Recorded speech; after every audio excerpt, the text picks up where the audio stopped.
बिस्मिल्लाहिर्रहमानिर्रहीम नहमदुहु व नुसल्ली अला रसूलिहिल करीम अम्मा बाद। क़ुरबानी कोर्स का 23वां उन्वान है दूसरे मुल्क में क़ुरबानी। जो बंदा क़ुरबानी करना चाहता है उसके लिए बेहतर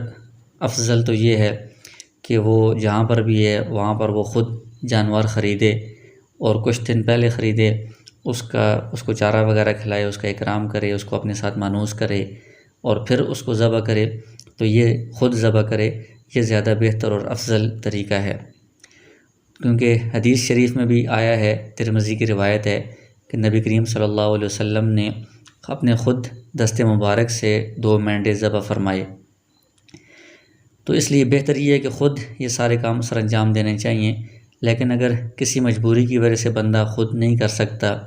या किसी और फ़ायदे की वजह से वो दूसरे इलाके में क़ुरबानी करवाना चाहता है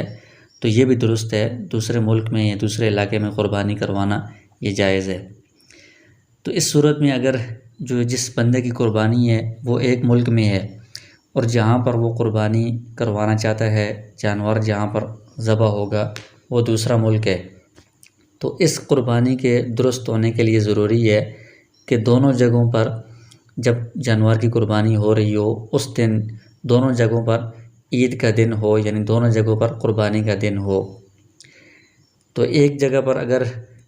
एक दिन पहले ज़िलहज्जा का चाँद नज़र आया है, दूसरी जगह पर एक दिन बाद में, तो एक तारीख़ का फ़र्क आ जाएगा। तो इसलिए अगर एक मुल्क में ईद का दिन शुरू हो गया, 10 ज़िलहज्जा का दिन शुरू हो गया है, लेकिन दूसरे मुल्क में अभी 9 ज़िलहज्जा है, 10 ज़िलहज्जा नहीं आई, तो जहाँ पर 10 ज़िलहज्जा का दिन है वहाँ पर तो क़ुरबानी का दिन है,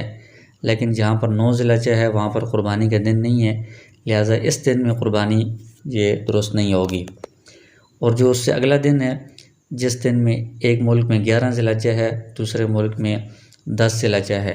तो 11 ज़िलहज्जा भी क़ुरबानी का दिन है, 10 ज़िलहज्जा भी क़ुरबानी का दिन है, तो इसमें क़ुरबानी की जा सकती है। इसी तरह उससे जो अगला दिन है उसमें एक मुल्क में 12 ज़िलहज्जा है, दूसरे में 11 है, तो ये दोनों क़ुरबानी के दिन हैं, तो इसमें क़ुरबानी की जा सकती है। उससे जो अगला दिन आएगा उसमें एक मुल्क में 13 ज़िलहज्जा है और दूसरे मुल्क में 12 ज़िलहज्जा है, तो 12 ज़िलहज्जा तो क़ुरबानी का दिन है, लेकिन 13 ज़िलहज्जा क़ुरबानी का दिन नहीं है। इसलिए दोनों मुल्कों में ये आज का दिन क़ुरबानी का दिन नहीं है, तो इस दिन भी क़ुरबानी दुरुस्त नहीं होगी। तो इसलिए ये देखना चाहिए कि जिस दिन क़ुरबानी की जा रही है, ज़बह हो रही है, उस दिन दोनों मुल्कों में इन 3 दिनों में से कोई दिन होना चाहिए जो क़ुरबानी के 3 दिन हैं, यानी 10, 11, 12 ज़िलहज्जा जो क़ुरबानी के दिन हैं, दोनों मुल्कों में इनमें से कोई दिन होना चाहिए। उसकी वजह ये है कि यहाँ पर 2 उसूल हैं। एक उसूल ये है कि क़ुरबानी वाजिब कब होती है, तो उसका क़ुरबानी के वाजिब होने का जो वक्त है वो 10 ज़िलहज्जा की सुबह सादिक का वक्त है। 10 ज़िलहज्जा की सुबह सादिक के वक्त जो बंदा साहिब इस्तिताअत है उस पर क़ुरबानी वाजिब हो जाती है। तो ये जो क़ुरबानी वाजिब होती है ये उस बंदे पर होती है जो क़ुरबानी करवा रहा है, तो वो जिस जगह पर होगा उस जगह पर जब 10 ज़िलहज्जा की सुबह सादिक होगी तो उस पर क़ुरबानी वाजिब हो जाएगी। और दूसरा उसूल ये है कि क़ुरबानी की अदायगी किस वक्त की जा सकती है। तो क़ुरबानी की अदायगी इसका जो एतबार है वो ये है कि अगर शहर है तो ईद की नमाज़ के बाद, देहात है तो 10 ज़िलहज्जा की सुबह सादिक के बाद क़ुरबानी की अदायगी की जा सकती है, उसको ज़बह किया जा सकता है। तो इसमें जानवर की जगह का एतबार होगा कि जानवर कहाँ पर है। जहाँ पर जानवर है वहाँ पर 10 ज़िलहज्जा का दिन हो और ईद की नमाज़ हो चुकी हो, तो उसके बाद से क़ुरबानी को उस जगह पर ज़बह किया जा सकता है। तो अब इन दोनों उसूलों को जब हम मिलाएंगे तो उससे ये बात समझ में आती है कि दोनों मुल्कों में जहाँ पर वो बंदा जिसकी क़ुरबानी है वो मौजूद है और जहाँ पर क़ुरबानी ज़बह की जा रही है, इन दोनों मुल्कों में जब मुश्तरका ऐसा दिन हो कि जिसमें क़ुरबानी हो सकती है, क़ुरबानी का दिन हो, तो उस वक्त ये जानवर ज़बह किया जाएगा तो क़ुरबानी दुरुस्त होगी। अगर किसी एक मुल्क में क़ुरबानी का दिन है लेकिन दूसरे मुल्क में क़ुरबानी का वो दिन नहीं है, तो इस सूरत में अगर जानवर को ज़बह कर दिया गया तो ये क़ुरबानी दुरुस्त नहीं होगी। मिसाल से आप इसको समझें कि मसलन सऊदीया में एक दिन पहले ज़िलहज्जा का चाँद नज़र आ गया है, तो मिसाल के तौर पर उनकी जो ईद है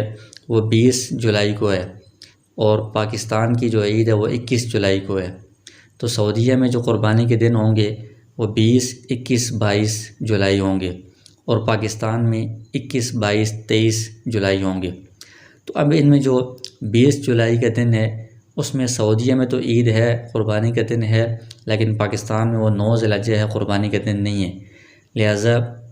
20 ज़िलहज्जा में एक मुल्क में क़ुरबानी का दिन है, दूसरे में नहीं है, तो इसमें क़ुरबानी अदा नहीं की जा सकती। और 21 और 22 ज़िलहज्जा जो हैं ये ऐसे हैं कि इसमें दोनों मुल्कों में क़ुरबानी के अय्याम हैं, लिहाजा इसमें क़ुरबानी की जा सकती है। और जो 23 ज़िलहज्जा है, 23 ज़िलहज्जा पाकिस्तान में क़ुरबानी का तीसरा दिन है और क़ुरबानी का दिन है, लेकिन सऊदीया के एतबार से वो चौथा दिन है, क़ुरबानी का दिन नहीं है, लिहाजा ये भी मुश्तरका दिन नहीं बनेगा। तो अब अगर कोई बंदा सऊदीया में है, वो पाकिस्तान में किसी को कहता है कि मेरी तरफ़ से आप क़ुरबानी कर दें, तो सऊदीया में 20 जो जुलाई है उसमें ईद का दिन शुरू हो गया है, उस पर क़ुरबानी वाजिब हो चुकी है 20 जुलाई को। लेकिन पाकिस्तान में जानवर ज़बह होना है तो पाकिस्तान में 20 जुलाई को अभी 9 ज़िलहज्जा है, क़ुरबानी का अभी वक्त ही नहीं आया, दिन ही नहीं आया, तो पाकिस्तान में 20 जुलाई को ज़बह नहीं कर सकते। 21 जुलाई को जब 10 ज़िलहज्जा होगी और ईद की नमाज़ होगी फिर ज़बह कर सकते हैं। इसी तरह अगर पाकिस्तान का कोई बंदा सऊदीया में किसी को कहता है कि तुम मेरी तरफ़ से वहाँ पर क़ुरबानी करो, तो सऊदीया में 20 जुलाई को ये ईद है, 10 ज़िलहज्जा का दिन है, तो पाकिस्तान में 21 जुलाई को 10 ज़िलहज्जा का दिन है, तो पाकिस्तान में 21 जुलाई की सुबह को इस बंदे पर क़ुरबानी वाजिब होगी। लिहाजा ये जो पाकिस्तान वाला बंदा है इसकी तरफ से क़ुरबानी वाजिब होने से एक दिन पहले यानी 20 जुलाई को सऊदीया में क़ुरबानी अदा नहीं हो सकती। तो इससे पता चलता है कि दोनों मुल्कों में वो क़ुरबानी का दिन हो, मुश्तरका दिन हो, उस दिन में अगर क़ुरबानी की जाएगी, जानवर को ज़बह किया जाएगा तो ये क़ुरबानी दुरुस्त होगी।